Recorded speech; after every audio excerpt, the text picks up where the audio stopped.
I drink this mud to make the pain go away. I've been dropping these codeine tears. Yeah. Praying right here don't go insane today. I was at a Laker game. I just was sitting next to Dave. I never met him. And, you know, by the second half, we had took shots. Everybody was a little friendly, started talking and shit. You know what I'm saying? Right. He like, yeah, Nip, you know, I got a project I think you perfect for. Could you pull up to the office in Calabasas tomorrow? I said, all right, well, I'll come through, cool. I pull up. He and Will Smith's team had an office together. And, you know, he just showed me the blueprint and was like, this is what I'm doing.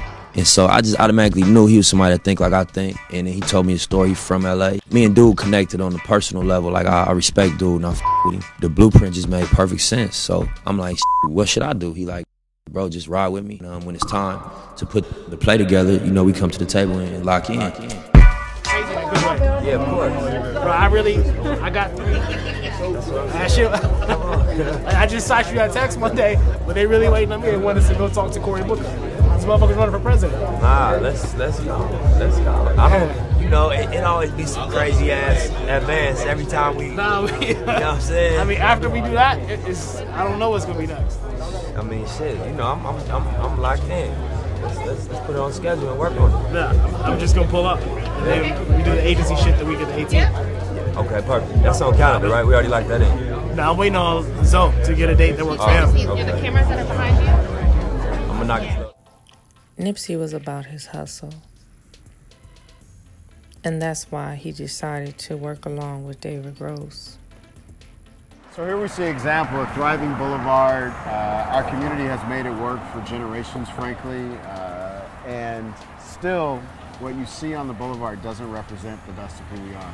It's the challenge, but it's the opportunity. It's a challenge because if this is kind of the standard of retail that you have, it's hard to attract dynamic entrepreneurs, startups, or even just residents. We don't need 20 liquor stores. Yes. You know, we don't need 10 check cashing places. That's right. And I think there's a bit of laziness on the part of developers. Yep. Some developers, where it's just, well, they drive around this neighborhood and they see what's here, right, and they're like, well, that's what we'll deliver. Right. Instead of being right. a little bit visionary and being forward-looking, because I think there's so much opportunity. I think with the train coming through with Destination Crenshaw, I think this is some of the most attractive real estate in LA, and it's about how do we get to that highest and best use point.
This is just full circle for me, just decades, you know, being in this area, in this parking lot, and then just everything going on outside of this. I think it's perfect timing. It's a perfect intersection for what we're doing with the music, trying to bring tourism to the area, just trying to improve, you know, the community. And I'm excited, you know. Dave, thank you for partnering, making it possible. The sky's the limit for real. That's right. That's right.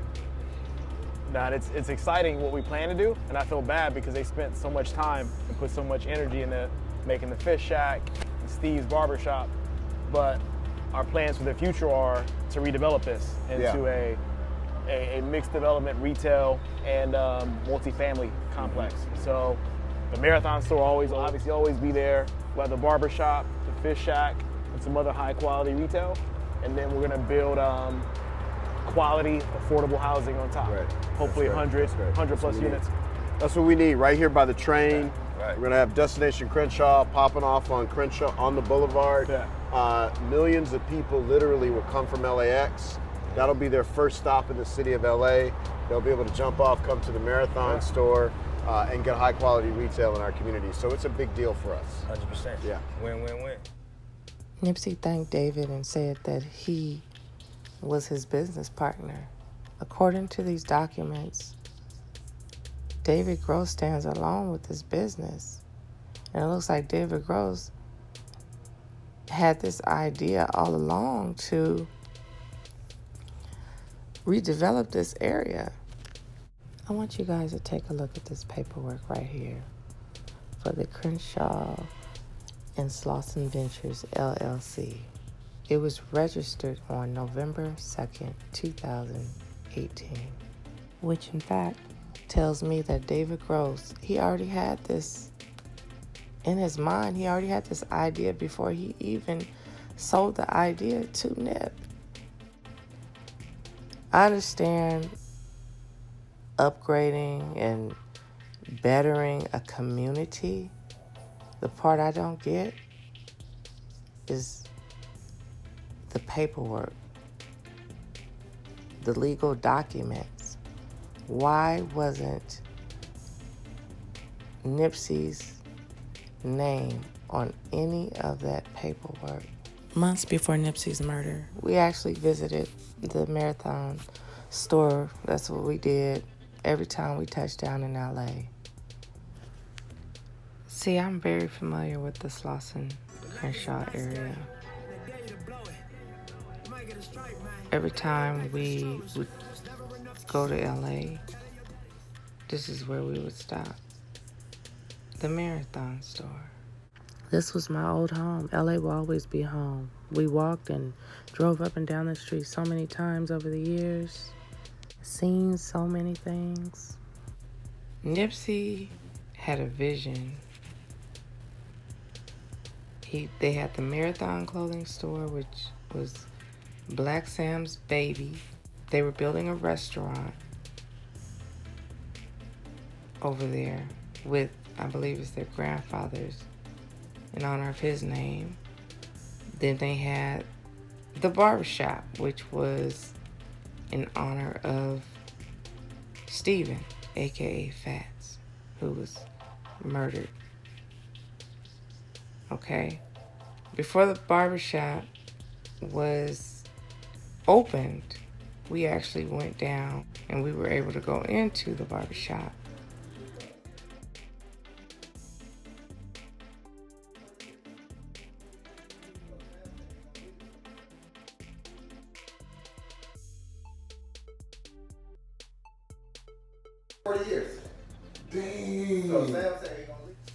Nipsey and Sam's vision was that strip mall. You can't tell me that Nipsey wanted to tear down that location. If he wanted to tear down that location, he would have never made that barbershop in honor of Steven, aka Fats. He would have never began creating that restaurant that is right next to the barbershop. I mean, they went through a lot trying to get the city to approve that kitchen. I really cannot wait to see the end of this Nipsey Tower project. I want to know if they're going to keep the Marathon store where it is, the barbershop where it is, the fish market where that is. I'm just curious to see how this is going to turn out. Well, concerning the strip mall where the Marathon clothing store is, David Gross is in control of everything legally. So you all let me know your thoughts below. Do you feel like the tower is being built too soon? Do you feel it's the right time? Let me know below. The reason why I say these things is because I ride for Nip and Sam. Y'all have a good one. Tears, yeah. Praying right here, don't go insane today. We was in a high speed.